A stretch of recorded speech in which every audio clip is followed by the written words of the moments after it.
कि यूक्रेन ने कुछ दिन पहले रूस की जमीन पर एक हमला किया था और एक तेल डिपो ऐसा था जिसे आग के हवाले कर दिया था। इस पर बम मारे थे। मतलब रूस के पास अपनी परमाणु बम धमकी को सच पूरा करने का आधार है। अमेरिका का बढ़ता दखल इस हालात को और ज्यादा पेचीदा और ज्यादा गंभीर कर सकता है। तो इस तरह से यूरोप और रूस, अब यह क्या माना जाए कि वो एटॉमिक वॉर जो हम यहां लिख रहे हैं उसकी तरफ बढ़ रहे हैं।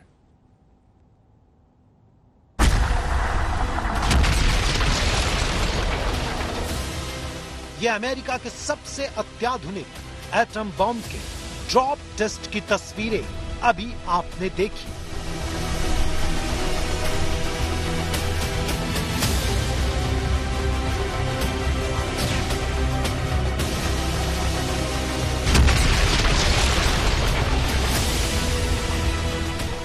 ड्रॉप टेस्ट यानी टारगेट पर लॉक करके एटम बम को गिराने का अभ्यास।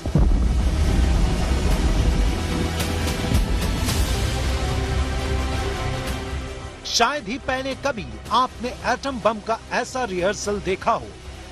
नोट करने वाली बात यह है कि अमेरिका की बारूदी प्रैक्टिस ने रूस से लेकर चीन के खेमे में हड़कंप मचा दिया है।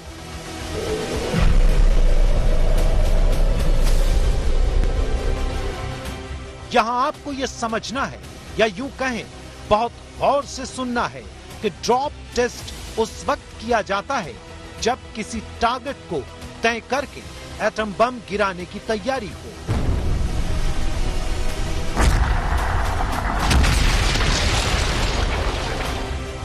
कुछ रिपोर्ट्स में दावे किए जा रहे हैं कि एटम बम वाले अमेरिकी रिहर्सल से पहले बाइडेन तय कर चुके हैं कि लोकेशन क्या होगी, तारीख क्या होगी, वक्त क्या होगा। मतलब अमेरिका के एटम बम की लोकेशन लॉक है।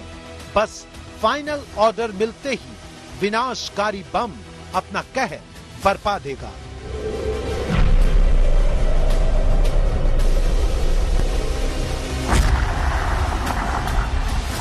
एटम बम वाले रिहर्सल से डरा रूस।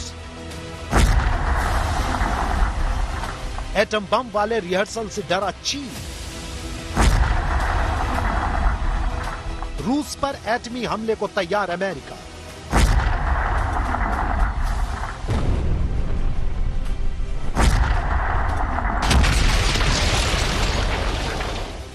दरअसल यूक्रेन और रूस के बीच जारी युद्ध में अमेरिकी सेना के एटम बम वाले रिहर्सल ने दुनिया भर के डिफेंस एक्सपर्ट्स को विश्व युद्ध के इमरजेंसी सायरन सुनाई देने लगे हैं।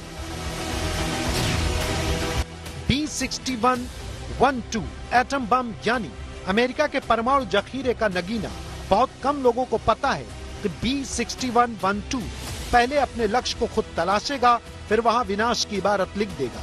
अमेरिका के परमाणु जखीरे में यही इकलौता हथियार है जिसे न्यूक्लियर गाइडेड बम कहते हैं।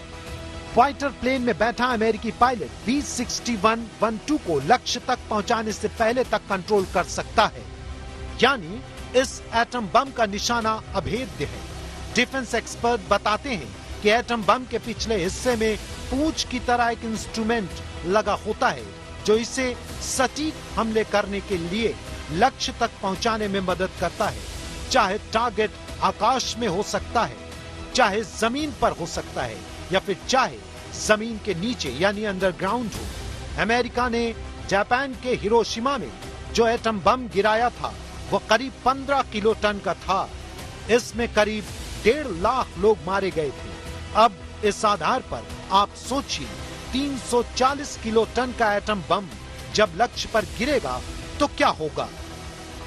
दरअसल अमेरिका के एटम बम वाले रिहर्सल के पीछे रूस के परमाणु साइट की सैटेलाइट तस्वीरों को माना जा रहा है, क्योंकि दुनिया से करीब करीब कट चुके रूस के परमाणु बंकर्स में परमाणु साइट पर बहुत हलचल देखी गई है। वही हलचल जिसके बारे में रूस के राष्ट्रपति पुतिन ने खुल्लम खुल्ला ऐलान किया था। प्यारे साथियों, न केवल पश्चिमी देश हमारे देश के खिलाफ आर्थिक लिहाज से दुश्मनी भरा कदम उठा रहे हैं, यानी अवैध पाबंदियां लगा रहे हैं, नाटो देश के नेता भी भड़काऊ बयानबाजी कर रहे हैं। इस वजह से मैंने रक्षा मंत्री और सेनाध्यक्ष को रूसी सेना के डिफेंस फोर्स को हाई अलर्ट पर रहने का हुक्म दिया है। सैटेलाइट कैमरे में जो कैद हुआ उससे यही पता चला कि पुतिन ने जो कहा वही करके दिखा सकते हैं, यानी उनकी कथनी और करनी में कोई अंतर नहीं होगा। पुतिन परमाणु युद्ध से पीछे नहीं हटेंगे। दरअसल कुछ दिन पहले ही सैटेलाइट में रूस की 4 परमाणु सबमरीन्स कैद हुई। सही सुना आपने, एक नहीं 4 पनडुब्बी, 4 एटॉमिक पनडुब्बी की मूवमेंट ने खतरा बढ़ा दिया है। वहीं रूस के एटम बम वाले बंकर के आसपास कुछ गतिविधियां सैटेलाइट कैमरे में कैद हुई हैं, वो भी परमाणु तहखाने और परमाणु मिसाइलों के ठिकाने तक। चाहे रूस के परमाणु बंकर हो, पुतिन की परमाणु साइट्स हो, इस वक्त दुनिया के तमाम सैटेलाइट पल पल उन पर नजर रखे हुए हैं। मकसद यही है कि पुतिन परमाणु बम गिराएं, उससे पहले ही अटैक कर दिया जाए।